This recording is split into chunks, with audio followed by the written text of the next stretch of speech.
प्राचीन भारताच्या इतिहासामध्ये सम्राट अशोक हा चक्रवर्ती सम्राट होऊन गेला. त्यांना मिळालेलं राज्य हे फार मोठं होतं, परंतु त्यांच्या शेजारी कलिंग नावाचं एक छोटंसं राज्य आणि ते स्वाभिमानानं जगत होतं. ही गोष्ट सम्राट अशोकाला आवडली नाही आणि म्हणून त्यांनी इसवी सन पूर्व 261 कलिंग राज्यावर आक्रमण केलं आणि कलिंग राज्याचा फार मोठा पराभव केला.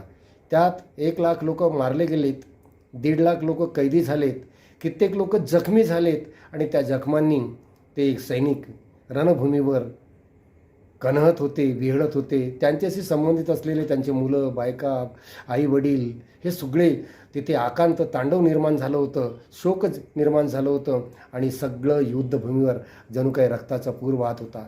विजयाचा हा सगळा सोहळा अशोकाने जेव्हा पाहिलं युद्धभूमीवर भ्रमण करून, तेव्हा त्यांना वाटलं की मी फार मोठी चूक केली. निष्पाप लोकांचा विनाकारण रक्तपात घडवून आणला आणि आता मला कुठेही परमेश्वर माफ करणार नाही, कारण मी केवळ माझ्या महत्त्वाकांक्षेपोटी निरपराध लोकांचा बळी घेतलेला आहे. ही अत्यंत माझ्या हातून चूक झाली आहे. आणि त्यांनी विजयाचा आनंद साजरा करण्याऐवजी तो मनामध्ये फार उद्विग्न झाला.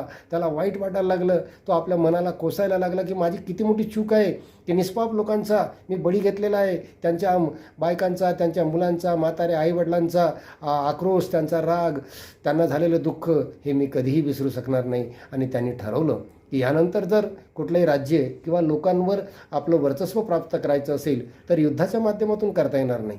त्यासाठी प्रेम, शांती, अहिंसेचाच मार्ग नेच आपल्याला लोकांना जिंकता येईल, त्यांच्या मनावर राज्य करता येईल. आणि याकरता त्यांनी ठरवलं की कलिंगच्या युद्धानंतर त्यांच्या जीवनात परिवर्तन पूर्ण झालं की हा आक्रमक राजा पूर्ण बदलला आणि बुद्धाच्या विचाराला, बुद्धाच्या धम्माला शरण गेला. आणि त्यांनी ठरवलं की बौद्ध धम्माच्या माध्यमातूनच जगात शांतता प्रस्थापित होऊ शकतो, जग हा आनंदानं शांततेने नांदू शकतो. म्हणून त्यांनी स्वतः प्रथमतः बौद्ध धम्म स्वीकारला, तसं आचरण करू लागला आणि राज्यात होणारी पूर्वीची शिकार असेल, नाचगाणे असेल, मैफिली असेल, सगळं बंद करून टाकलं. आणि नंतरचं आयुष्य आपल्या नगरातील, आपल्या शहरातील, आपल्या साम्राज्यातील जनतेच्या कल्याणासाठी, विकासासाठी घालविण्याचा स्वतः निर्णय घेतला आणि आपल्या यात्रा सुरू केल्या.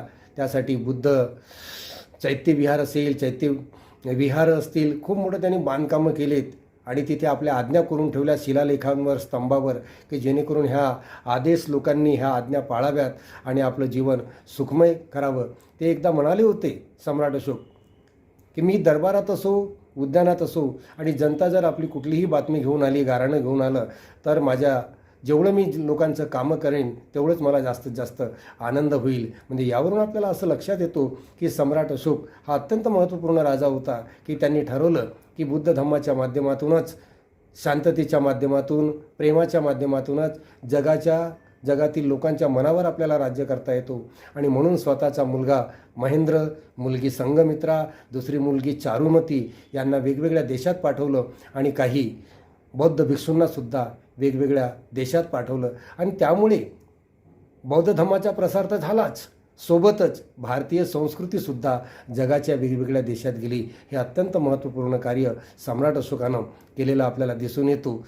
आजच्या प्रसंगी आपण एवढं बोलू. पुढच्या व्हिडिओमध्ये पुढच्या माहितीवर आपण प्रकाश टाकणार.